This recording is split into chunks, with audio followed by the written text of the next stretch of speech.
भाजपा विधायक राजकुमार कर्राहे ने बिना डिग्री डिप्लोमा के इलाज कर रहे झोलाछाप डॉक्टरों के खिलाफ एक्शन का जमकर विरोध किया है। उन्होंने चेतावनी दी है कि ऐसे लोगों पर कार्रवाई हुई तो मुझसे बुरा कोई नहीं होगा। इसके परिणाम सरकार को भुगतने होंगे।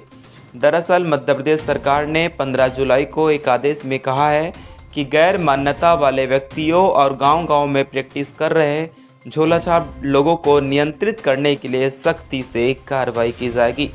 इस आदेश के बाद बालाघाट जिला प्रशासन और स्वास्थ्य विभाग की टीम हरकत में भी आ गई। एसडीएम प्रदीप कौरव, बीएमओ प्रदीप गेडाम और टीम ने विशेषज्ञ पैथोलॉजिस्ट के बिना चल रही 2 पैथोलॉजी लैब और बिना अनुमति एलोपैथिक दवा लिख रहे 2 क्लिनिक को नोटिस जारी कर दिया था। नोटिस के बाद गांव में प्रैक्टिस कर रहे ऐसे 100 डॉक्टर और पैथोलॉजिस्ट मंगलवार को विधायक राजकुमार कर्राहे के निवास पर पहुंचे। उन्होंने कार्रवाई पर रोक लगाने की मांग की है। उनसे बातचीत के बाद कर्राहे ने सरकार के आदेश के खिलाफ यह बात कही है। इसके अलावा उन्होंने और क्या कहा, देखिए इस वीडियो में। कदम मिला करके, कंधे से कंधा मिला करके आप उनके साथ में खड़ा हूँ, तटस्थता के साथ में।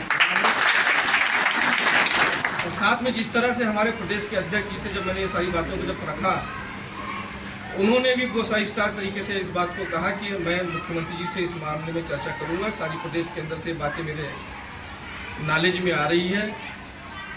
और पूर्व मंत्री जो बैठी हुई थी ललिता यादव जी, उन्होंने भी कहा कि भाई साहब, हमारे भी क्षेत्र के अंदर में, जिले के अंदर में इस तरह की स्थिति पैदा हो रही है। और यही प्रैक्टिशनर हैं जो गांव के अंदर में प्रैक्टिस करते हैं, सेवाएं देते हैं, तो उनकी जो छवि है गांव के अंदर में एक मसीहा की तरह होती है, उसे लोग पूछते हैं। और यही प्रैक्टिशनर है जो इस तरह की सेवाएं जब देता है, तो कभी कोई चुनाव की स्थिति बनती है तो यही प्रैक्टिशनर कई बार सरपंच बनते हैं, जनपद पंचायत के सदस्य बनते हैं, जिला पंचायत के भी सदस्य बनते हैं, और यहाँ तक कि हमने विधायक और सांसद भी बनते हुए देखा है। तो सरकार हटा सकते हैं, इसलिए हम पूरी ताकत के साथ में आप लोगों के साथ में हैं। और मेरी आवाज़ जो है वो ऊपर मुख्यमंत्री तक के पहुँच चुकी है। हम सब विधायकों ने भी, चाहे गौरव पारधी जी हो, चाहे कमल मस्कोली जी हो, गुनगुन राय हो इस लोकसभा क्षेत्र में, और दूसरे भी जो विपक्ष के विधायक हैं, उन्होंने इस बात को रखा है कि इस पर तत्काल रोक लगना चाहिए। और जैसे ही उस दिन जब भाने गांव में छापामारी हुई, तो मैंने कलेक्टर साहब को तुरंत फ़ोन लगाया। सबसे पहले फ़ोन लगा करके मैंने मुझसे कहा कि साहब, ये छापामारी की कार्रवाई हो रही है भाने गाँव के अंदर में, और वहाँ पर एसडीएम है, बीएमओ है, एसडीओपी है, आप तत्काल फोन करके बोलिए कि छापामार की कार्रवाई को बंद करें, नहीं तो मुझसे बुरा कोई नहीं होगा। इस तरह की कार्रवाई क्षेत्र के अंदर में अब नहीं होना चाहिए। तो उन्होंने तत्काल एसडीएम को फ़ोन लगाया, उन्होंने कहा कि अब ये छापामार की कार्रवाई आप बंद कर दो। विधायक जी का फ़ोन आया था, और मैंने भी कहा कि हम मुख्यमंत्री जी से, मेरी अभी प्रदेश अध्यक्ष जी से बात हुई, और मुख्यमंत्री जी से भी आने वाले समय में हमारी बात होगी, और हम तटस्थता के साथ अपने मुख्यमंत्री जी से रखेंगे। और उसके बाद में जब मैंने एसडीएम को फ़ोन लगाया और मैंने कहा कि कलेक्टर का फ़ोन आया था कि नहीं आया था, उन्होंने मुझसे कहा कि हाँ, कलेक्टर साहब का फ़ोन आ गया था और हम यहाँ से वापस जा रहे हैं।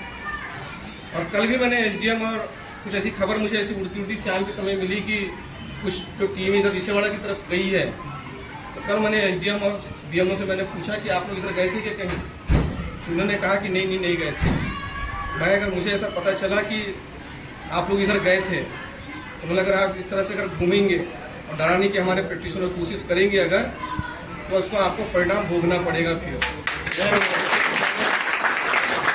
एसडीएम और बीएमओ को, दोनों को मैंने स्पष्ट रूप से चेता दिया है कि अगर एक भी छापामार कार्रवाई इस तरह की अगर हुई तो हम शांत नहीं बैठने वाले हैं, हम आप लोगों के खिलाफ कार्रवाई करेंगे। और मैंने ये भी कह दिया है कि 1 सप्ताह के अंदर अगर जिन 2-3 क्लिनिक को आपने सील किया है, कलेक्टर साहब से भी मैंने कहा है उनको आप खोल दीजिए, नहीं तो मुझे मजबूरी में जा करके इनका ताला तोड़ करके ये बात भी मैंने कलेक्टर साहब से कह दिया है। एसडीएम ने मुझे कहा है कि फ़ोन आ गया था और मैं उसको भी 2-3 दिन के अंदर मैं उसको खोल दूँगा, जाकर खोल देंगे। तो ये मानिए कि हमारी पूरी सरकार आपके साथ में खड़ी है। माननीय मुख्यमंत्री डॉक्टर मोहन यादव जी आपके साथ में खड़े हैं, सारे जनप्रतिनिधि आपके साथ में खड़े हैं, पूरी तटस्थता के साथ में खड़े हैं और आपको किसी प्रकार का भी कोई कष्ट नहीं होगा और इस प्रशासन के अंतर्गत ही नहीं होगा, शासन के ही अंतर्गत नहीं होगा। आप बिल्कुल निष्पक्ष तरीके से जिस तरह से आप पहले प्रैक्टिस किया करते थे उस तरह से आप प्रैक्टिस कर सकते हैं।